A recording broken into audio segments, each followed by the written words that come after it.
Selamat pagi. Assalamualaikum warahmatullahi wabarakatuh. Oke, untuk teori teknologi sediaan fitofarmaseutika, hari ini saya akan melanjutkan materi dari Bu Francisca kemarin ya. Masih di peralatan, hari ini kita akan belajar terkait peralatan untuk pemekatan dan juga penguapan gitu ya, pengeringan ekstrak. Nah, untuk materinya langsung saja kita ke materinya.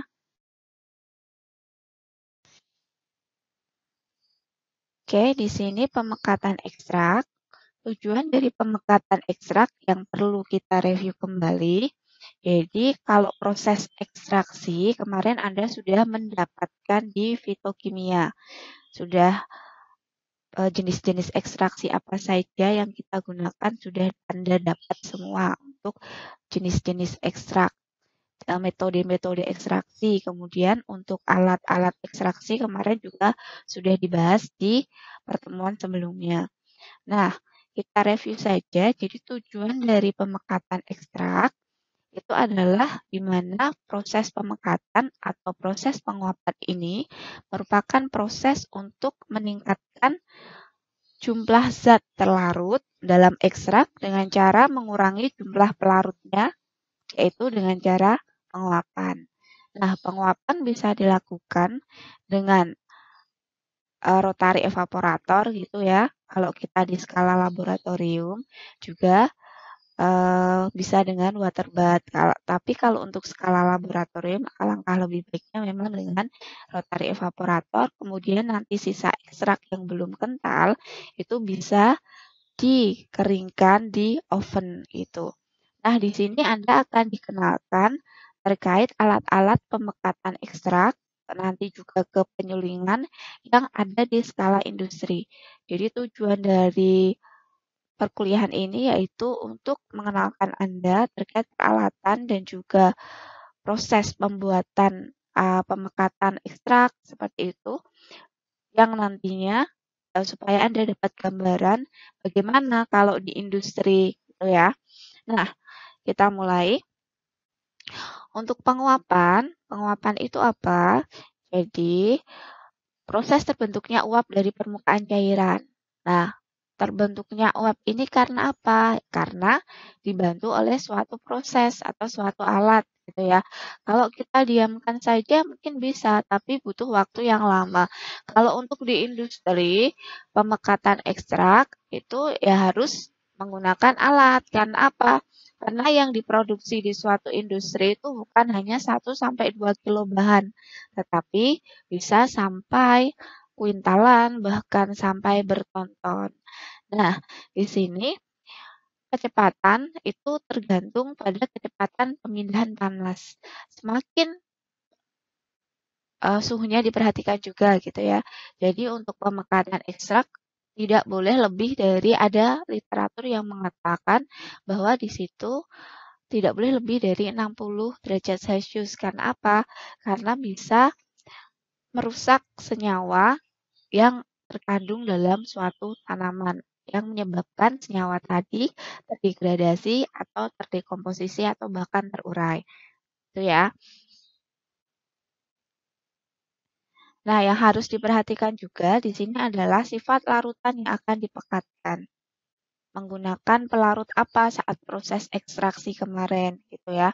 Jadi, larutan itu harus stabil. Larutan yang stabil itu larutan yang tidak membentuk kerak dan non-korosif sehingga dia dapat direbus di alat yang sederhana. Jadi kalau dia proses pemekatan ekstraknya kalau untuk UMKM gitu yang kita di usaha kerja obat tradisional, mungkin alatnya sederhana, itu salah satu persyaratan yang harus dimiliki oleh larutan ekstrak ini adalah dia stabil, sehingga tidak meninggalkan kerak atau tidak menimbulkan sifat korosif saat dia nanti menggunakan alat yang sederhana. Kemudian karena apa? Karena larutan ini mengandung senyawa sensitif terhadap panas yang hanya bisa terkena panas untuk waktu singkat saja. Nah, di sini proses produksi suatu industri membutuhkan alat yang lebih mahal. Yang kadang bahkan ada alat-alat yang ada di industri farmasi itu dioperasikan di bawah vakum. Nah, di sini permukaannya harus luas. Kalau untuk proses pemekatan ekstrak itu berlaku saat kita menggunakan rotary evaporator untuk skala laboratorium. Di saat tabung rotarinya itu diputar, tabung yang kita panaskan atau kita masukkan ke dalam air Aquades itu ya dengan suhu tidak lebih dari 70 derajat Celcius itu uh, ada proses atau prinsip memperbesar luas permukaan dengan putaran dari abu alas bulat di water vat yang terisi ekstrak, di rotary evaporator maksud saya yang terisi ekstrak. Nah, di sini sehingga lapisan batas ada yang dikurangi gitu. Oke, nanti kita akan mengenal berbagai dasar alat vaporize yang ada di industri, di skala industri ya. Di sini ada beberapa alat yang nanti kita akan kenalkan lebih lanjut. Beberapa vaporize itu ya, panci-panci penguap. Panci-panci penguap ada yang penguap pipa pendek, kemudian ada yang penguap pipa panjang, pipa datar, kemudian ada alat penguap sirkulasi paksa, seperti itu. Jadi nanti kita akan bahas satu persatu. Ini adalah jenis alat penguap. Jenis alat penguap yang bisa kita gunakan, itu ya. Alat penguap kita bagi menjadi 3 jenis, yaitu alat penguap dengan sirkulasi alamiah, kemudian alat penguap dengan sirkulasi paksa, dan alat penguap lapis tipis. Di mana alat penguap dengan sirkulasi, berbagai macam sirkulasi, ini memiliki keuntungan dan juga kelemahan masing-masing. Kemudian memiliki prinsip kinerja juga yang berbeda-beda. Nah, panci menguap itu ada yang berbentuk setengah bola atau yang lebih dangkal dari setengah bolanya gitu ya. Kalau bentuk setengah bola itu bentuknya yang paling baik untuk penguapan. Kenapa? Karena dia memberi permukaan yang luas untuk menerima panas dan melepaskan uap cairan. Jadi kalau saat dia berputar itu kemampuan untuk penguapan dan memperluas permukaan saat menerima panas dan melepaskan uap itu lebih baik gitu kan. Nah, jenis panci penguap ini biasanya dibuat dari baja tahan karat atau bahan lain yang cocok, di mana bahan itu dimungkinkan tidak menimbulkan atau bereaksi dengan pelarut yang kita uapkan atau ekstrak yang kita uapkan.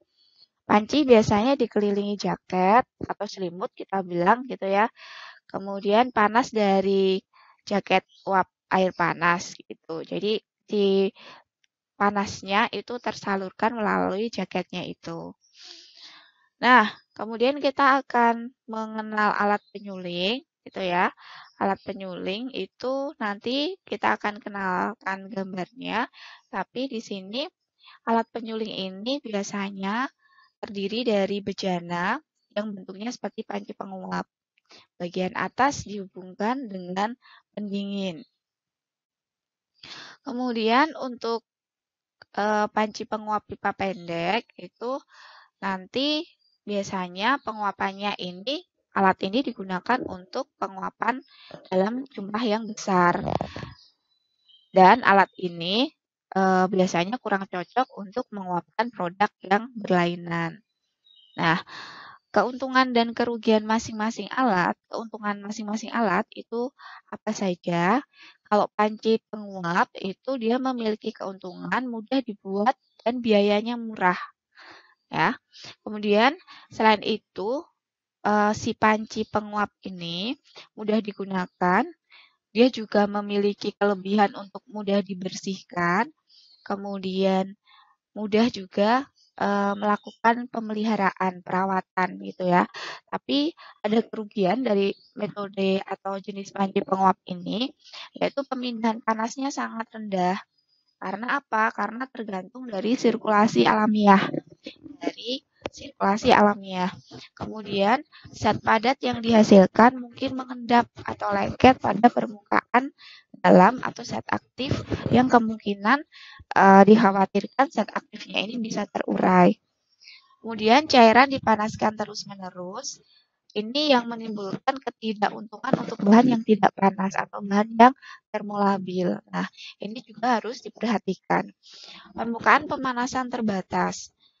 Jadi, kalau untuk alat penguapan jenis panci penguap ini, semakin besar panci, itu secara proporsional luas permukaannya berkurang.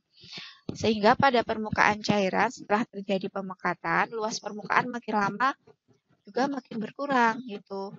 Kemudian untuk panci penguap ini terbuka gitu ya, sehingga uap itu mudah terlepas ke udara, sehingga makin banyak juga pengotor-pengotor yang masuk ke udara yang akan menghambat penguapan. Kemudian untuk kerugiannya, panci penguap ini tidak bisa untuk proses pengurangan tekanan. Sehingga apa? Sehingga suhu tidak bisa diturunkan. Nah, panci penguap hanya bisa untuk memekatkan cairan yang berair dan juga termostabil. Untuk penggunaan sediaan galenik ini sangat terbatas ya. Jadi memang ada kerugiannya dikarenakan juga kebanyakan menggunakan pelarut organik seperti etanol dan bahan umumnya termolabil. Nah, ini untuk kelemahan dan kerugian dari panci penguap. Kalau alat penyuling apa kerugiannya? Keuntungannya, kalau alat penyuling kita mulai dari keuntungannya terlebih dahulu. Memang alatnya sederhana dan juga mudah digunakan. Sama seperti panci penguap, dia juga mudah dibersihkan.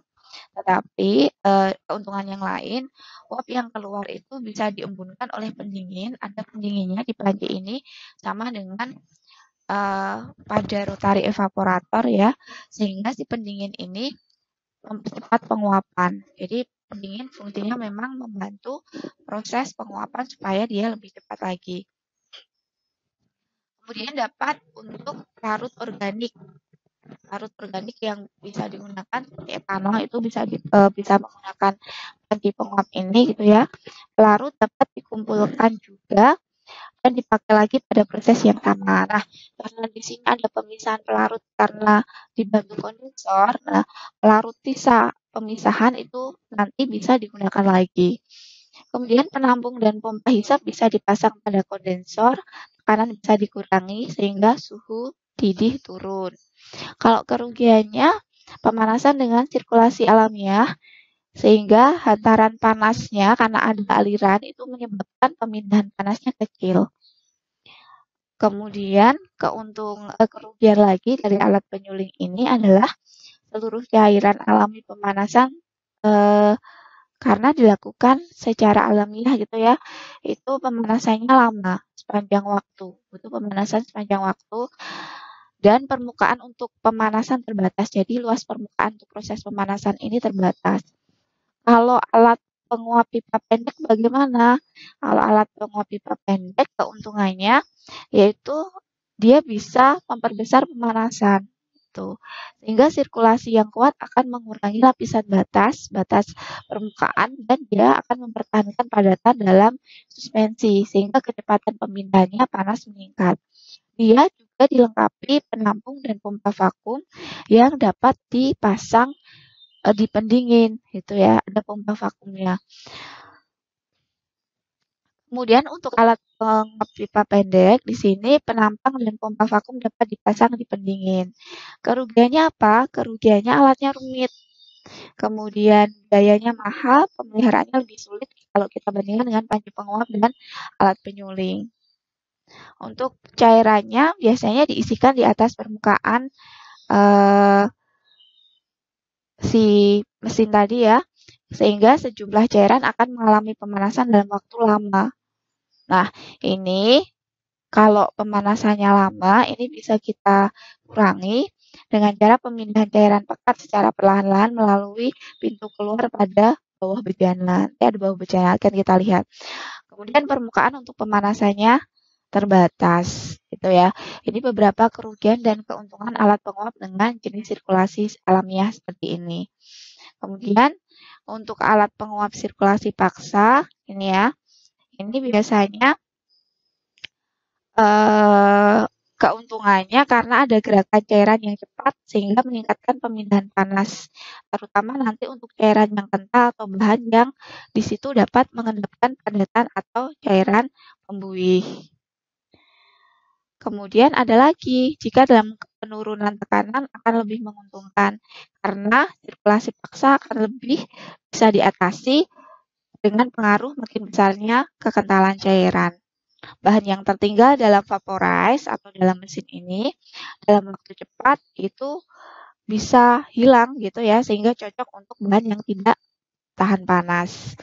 Oke, untuk alat penguap lapis tipis ini ada beberapa macam alat penguap lapis tipis gitu ya. Ada alat penguap pipa panjang, kemudian alat penguap lapis tipis menurun, alat penguap lapis tipis datar, alat penguap lapis tipis rata, dan dapat Anda baca lagi di sini.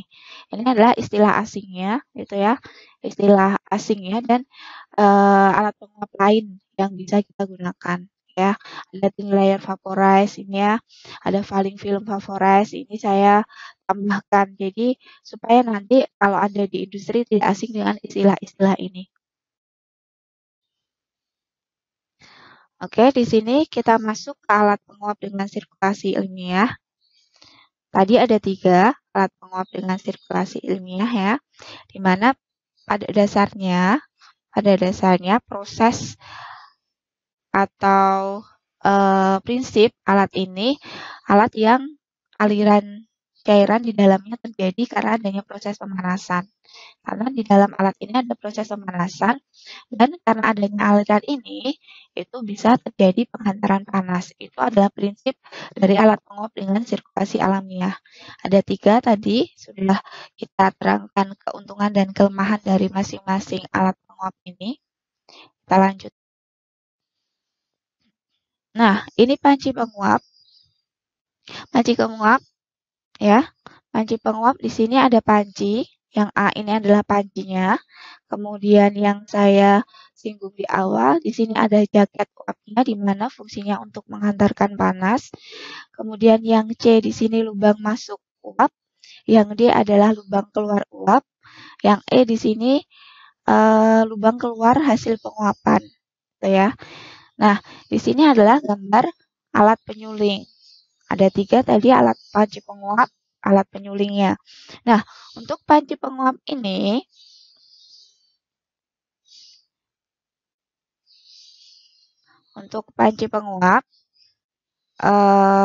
ini ya ada yang berbentuk setengah bola, ini setengah bola, atau ada yang bentuknya lebih dangkal dari bentuk setengah bola ini. Nah, untuk proses penguapan terbaik, itu panci yang terbaik adalah bentuk setengah bola. Itu adalah bentuk terbaik untuk penguapan. Kenapa? Karena dia memberi permukaan yang luas untuk menerima panas dan melepaskan uap cairan. Dan alat ini dibuat dari baja tahan karat atau bahan lain yang cocok sehingga dia tidak menimbulkan korosif, gitu ya. Nah, untuk keuntungannya tadi sudah ya, mudah dibersihkan dan lain sebagainya. Karena dia dari baja dan bentuknya sederhana gitu ya, mudah dibuat dan memang biayanya lebih murah.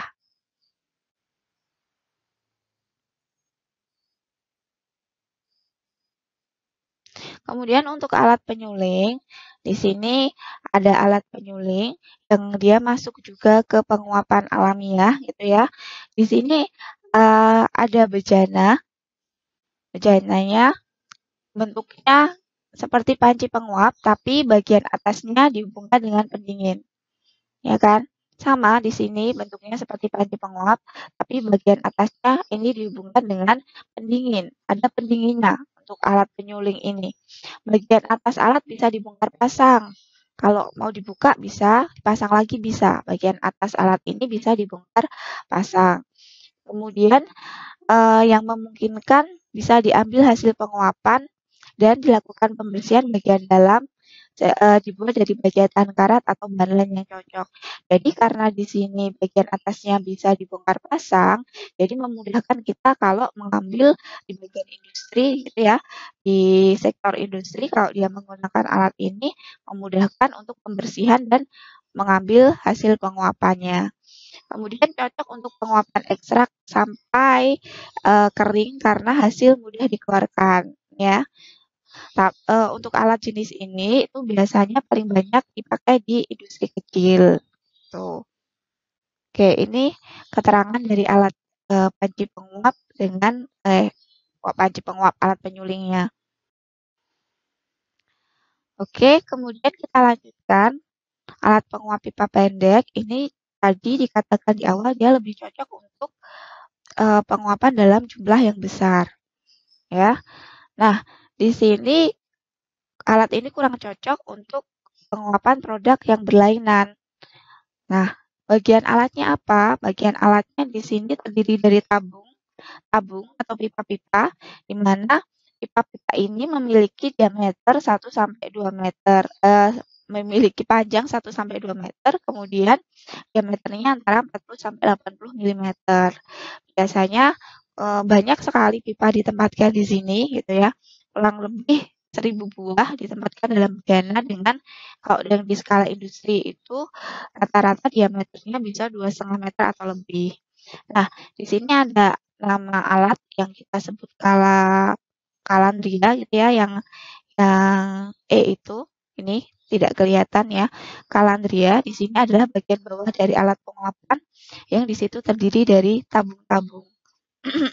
Nah, di sini ada bagian-bagian alat yang bisa Anda lihat, ada lubang masuk cairan, permukaan cairan, silinder cairan turun, uap air cairan pendingin, kemudian kalandria yang saya terangkan, terus ada jalan masuk uap air panas dan jalan keluar.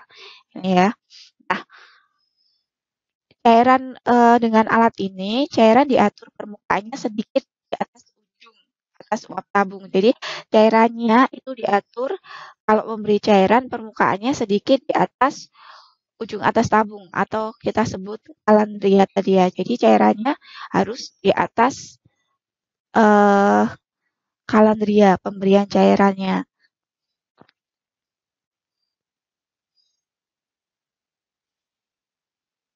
Karena apa? Karena untuk pemberian ruangan untuk pelepasan uap dari cairan yang mendidih. Gitu. Kemudian yang perlu diperhatikan saat cairan dipanasi, itu ya saat proses pemanasan, cairan kan akan mendidih, yang akan diuapkan itu akan mendidih. Nah, pendidihan ini akan menyebabkan adanya sirkulasi di mana cairan yang mendidih akan naik melalui pipa, melalui antar pipa gitu. Ya, dia akan naik melalui antar pipa, kemudian kembali lagi melalui pipa tengah yang lebih besar. Ini adalah prosesnya. Oke, keuntungannya tadi sudah disebutkan di awal bahwa kalandria juga salah satu keuntungan ada kalandrianya ini adalah dia mempercepat atau memperbesar proses pemanasan. Nah, ini ada alat juga, dia masih alat penguap pipa pendek, tapi kita sebut Robert Auto Sirkulasi Vaporize gitu ya. Jadi di sini bedanya apa Bu dengan alat penguap pipa pendek ini? Di sini alat ini ada liquid separator gitu, di mana liquid separator ini mencegah droplet dari larutan yang pekat terbuang bersama steam. Kemudian ada autosirkulasi yang akan berhenti jika perbedaan suhu antara larutan di tabung vaporize dan cairan panas kecil. Sehingga apa? Sehingga nanti ada pergerakan di sepanjang cairan tidak terjadi dan karena viskositas larutannya. Ya, itu adalah Robert atau sirkulasi vaporize yang membedakan dengan alat penguap pipa pendek. Kita lanjut. Oke, alat penguap sirkulasi paksa itu adalah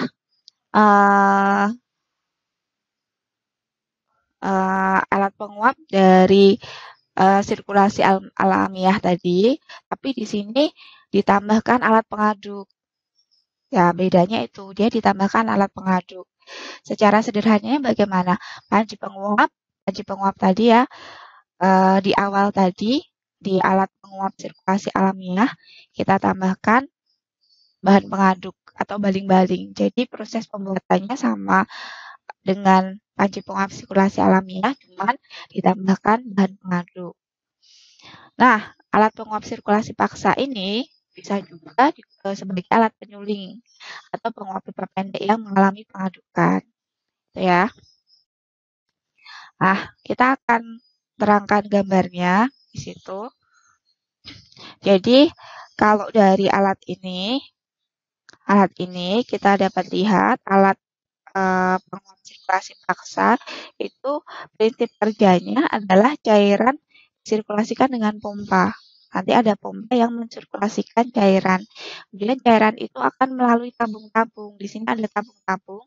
Dia disirkulasikan lewat pompa, kemudian dia akan melalui tabung-tabung yang ada di alat tersebut. Nah, karena jalannya menempit, jalan dari tabung-tabung itu menyempit, cairan alami akan naik karena tekanan, sehingga titik didihnya juga akan naik dan tidak terjadi pendidihan. Nah, untuk cairan ini yang kita uapkan dengan penguap sirkulasi paksa ini akan meninggalkan tabung masuk ke bejana penguap, sehingga di sana akan terjadi penurunan tekanan. Karena apa? Karena uap keluar dari cairan yang mengalami pemanasan tinggi. Nah, dan di sini ada proses pemanasan tinggi, kan? Keuntungannya menggunakan alat ini apa? Keuntungannya tadi karena adanya gerakan cairan yang cepat sehingga bisa meningkatkan pemindahan panas, terutama untuk cairan kental atau bahan yang dapat mengendapkan padatan atau cairan yang membuih. Ada lagi jika dengan penurunan tekanan itu akan menguntungkan. Keuntungannya apa, Bu? Karena sirkulasi paksa akan lebih terjadi gitu ya, karena pengaruhnya semakin besar berkaitan dengan kekentalan cairan.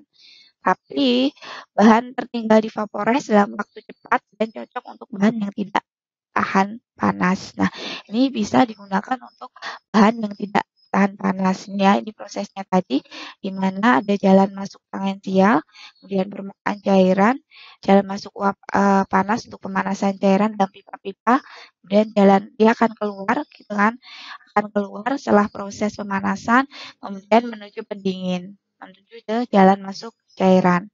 Itu prosesnya.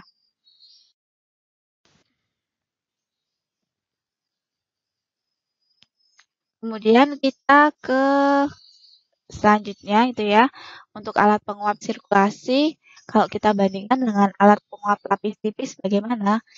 Kalau untuk alat penguap sirkulasi, itu dia alat penguapnya dengan prinsip mendidihkan cairan dalam suatu bejana, sehingga uapnya terlepas melalui gelembung-gelembung yang ada dalam cairan tersebut. Kalau alat penguap lapis tipis, lebih ke bahannya yang diratakan dalam bentuk lapisan tipis pada permukaan alatnya yang di situ permukaannya panas. Tapi kedua metode ini berpengaruh pada kecepatan pemindahan panas dan kecepatan penguapan. Jadi memang kedua metode ini bisa kita gunakan, gitu ya. Nah, untuk alat penguap yang lain itu kita masuk ke sini alat penguap pipa panjang gitu ya. Dimana kalau untuk jenis alat penguap ini cairan disirkulasikan dengan pompa gitu ya, ada pompa di situ. Cairan kita sirkulasikan dengan pompa, kemudian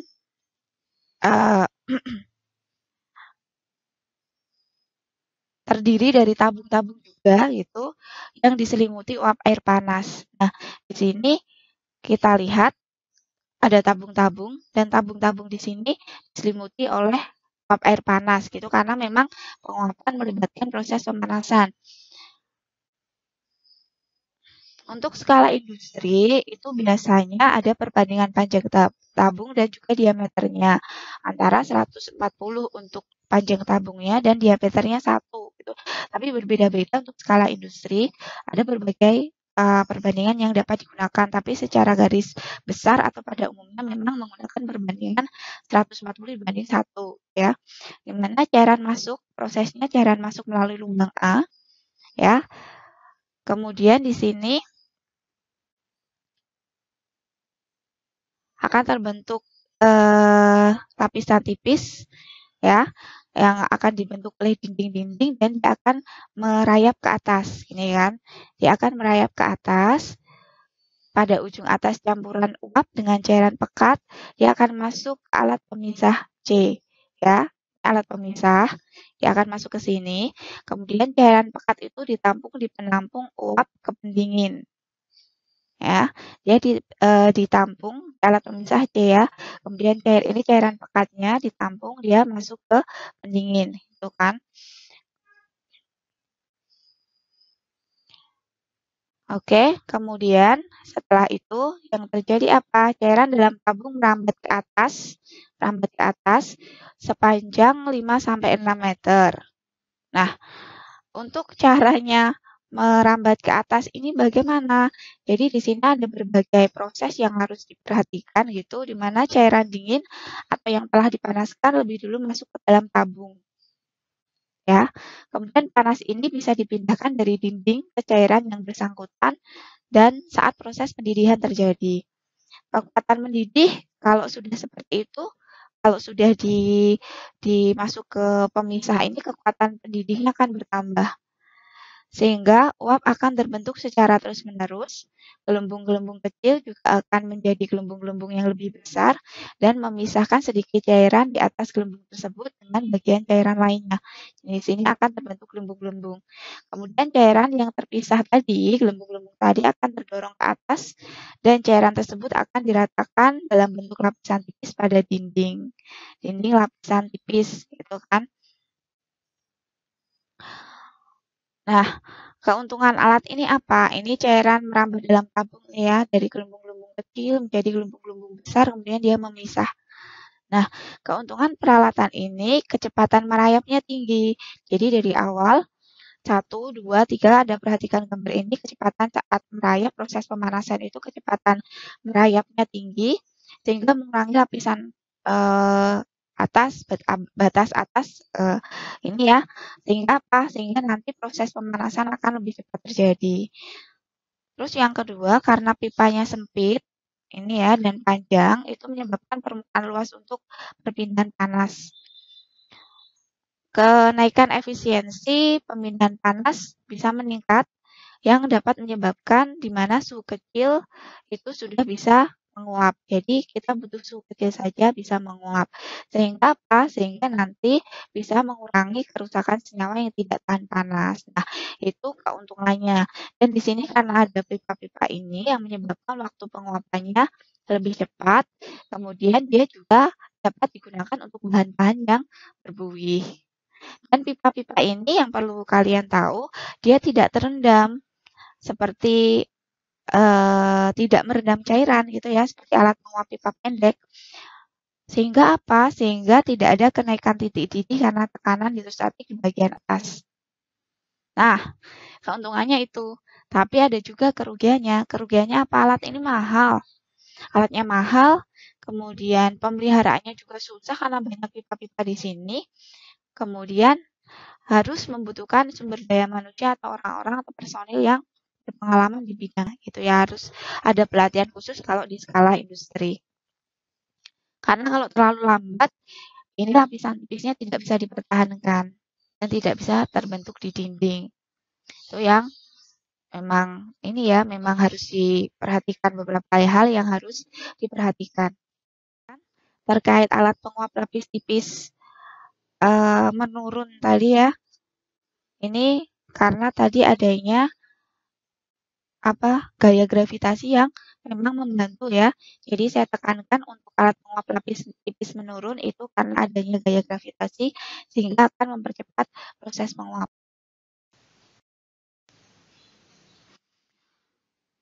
Oke, alat penguap ganda.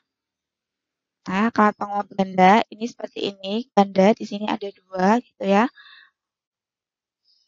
Di sini prosesnya dia memakai uap air untuk pemanasan. Kalau alat penguap ganda itu dia menggunakan uap air untuk proses pemanasan. Pada dasarnya alat penguap ini ada yang tunggal saja seperti ini, ada yang dua. Bedanya apa? Kalau yang tunggal, alat penguap tunggal ini dia memakai uap air untuk pemanasan, sama ya. Kemudian kalau alat penguap ganda itu dia lebih eh, menggunakan uap air untuk memindahkan panasnya untuk menguapkan cairan. Tuh.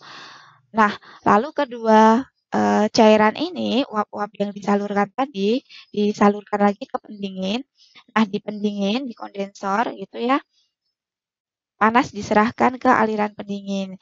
Jadi banyak sekali panas yang dibuang. Nah, untuk itu kenapa prosesnya daripada alat tunggal ini kita menggunakan alat ganda untuk meminimalkan proses panas yang dibuang, gitu ya. Jadi alat penguap ganda ini dua alat penguap tunggal, ada dua alat penguap tunggal yang ada dia dihubungkan satu sama lain. Kemudian di situ ada kalandria ya, kalandria itu ada yang A, ini adalah kalandria A, kemudian ada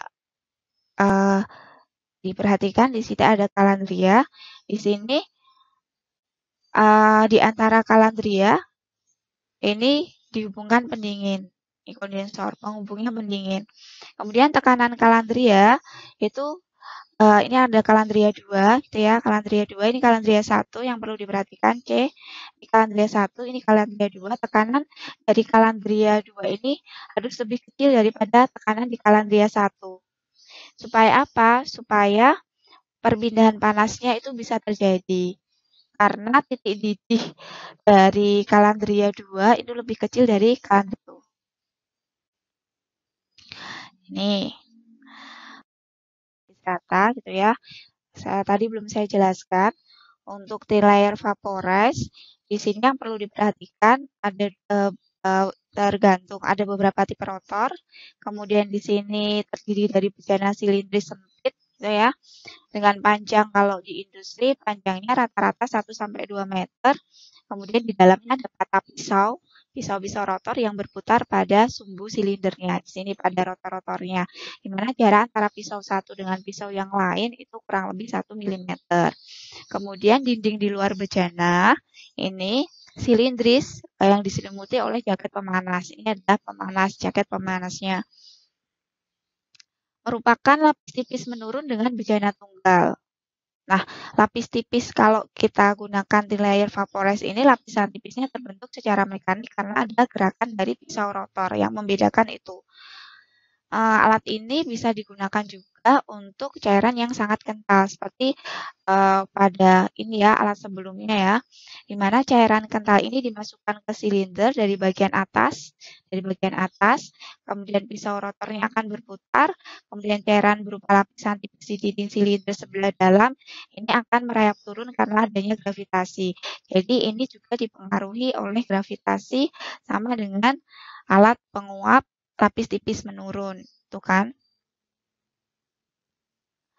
Kemudian sehingga kalau dia dipengaruhi gravitasi, logikanya pada permukaan dinding silinder sebelah dalam akan jadi lapisan tipis. Prosesnya sama dengan proses alat sebelumnya. Gitu.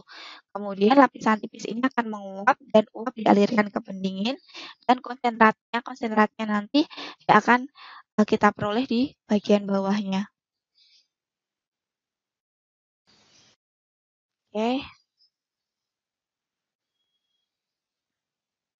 Kemudian kita ke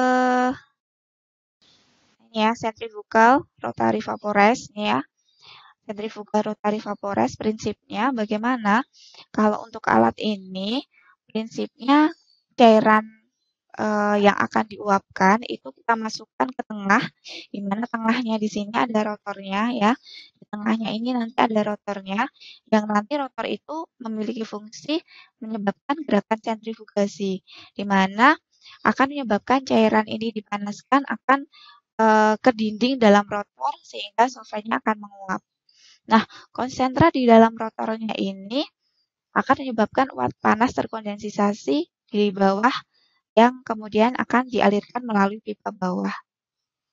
Nah, ini adalah prinsip pengoperasian dari sentrifugal rotary vaporize gitu ya.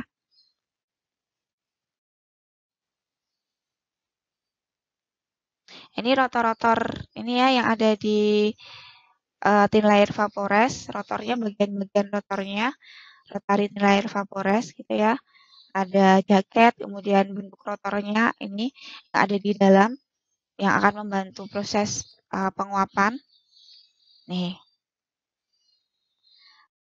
Kemudian ini untuk skala industrinya, jadi di sini akan ada kanal steamnya ada di sini, kemudian ada pendinginnya juga, kemudian nanti konsentrat vakumnya, butuh vakum untuk proses ini ya, ekstraksi, kemudian nanti konsentratnya akan ditampung di bawah.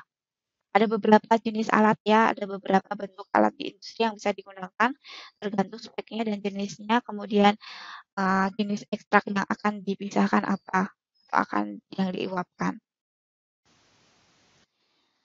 Kemudian kita ke alat pengeringan. Jadi pengeringan ekstrak kering ini lebih disukai ya proses pengeringan ini karena memang stabilitas kimianya lebih bagus dan kalau ekstrak kering ini mencegah proses kontaminasi mikroba gitu ya, sehingga nanti kalau dia disimpan atau dalam waktu lama gitu dia akan lebih stabil dan kalau dia digunakan untuk proses transportasi juga akan lebih stabil gitu kan. Alat yang biasa digunakan kalau untuk pengeringan biasanya kalau di industri kita kenal adalah FBD atau vacuum build dryer. Nah, untuk alat pengeringan di sini proses yang dia akan menentukan baik buruknya mutu produksi yang dihasilkan tadi ya, karena akan mempengaruhi penyimpanan, kestabilan. Kalau kita sudah dapat ekstrak kering tapi pengeringannya tidak baik, itu stabilitasnya juga tidak baik. Nah, perlu yang harus diperhatikan di sini adalah sifat zat aktif, kemudian cara pengeringannya itu sendiri, karena sifat zat aktif tentu saja akan mempengaruhi pengeringan. Kita akan mengeringkan dengan proses yang bagaimana kalau kita tidak mengetahui karakteristik zat aktif. Paling tidak, apakah dia labil, termolabil, dan lain sebagainya. Cara pengeringan yang kita gunakan, tinggi suhu pengeringan karena akan menyebabkan zat aktifnya terurai atau terdekomposisi gitu kan, dan lamanya pemanasan. Kita bisa mengatakan suatu pengeringan itu dikatakan baik jika menghasilkan produk dengan zat aktif yang maksimal, yang dimana zat aktif proses pengeringan itu nanti akan mencegah kerusakan dari zat aktif yang ada dalam suatu sampel. Nah, di sini menghasilkan butiran produk yang mudah dihaluskan, mudah larut, kemudian sifat alirnya bagus atau free flowing, warna semu tidak terlalu gelap. Ya. Cari literatur terkait jenis alat pengering yang ada di sini, gitu ya. Literatur untuk alat pengering ini, misalnya pengering bahan padat, almari pengering itu bentuknya seperti apa, pengering terowongan itu seperti apa, pengering putar itu seperti apa, dan lain sebagainya ada di slide ini, kemudian Anda kumpulkan saat pertemuan selanjutnya. Oke, terima kasih atas perhatiannya. Kalau ada pertanyaan, silahkan langsung di komen ya. Kalau masih ada waktu, kita sambung di Google Meet. Gitu ya, kalau tidak akan saya jawab di komentar dari YouTube ini. Kemudian jangan lupa tugas Anda silakan di like dan juga di subscribe. Terima kasih.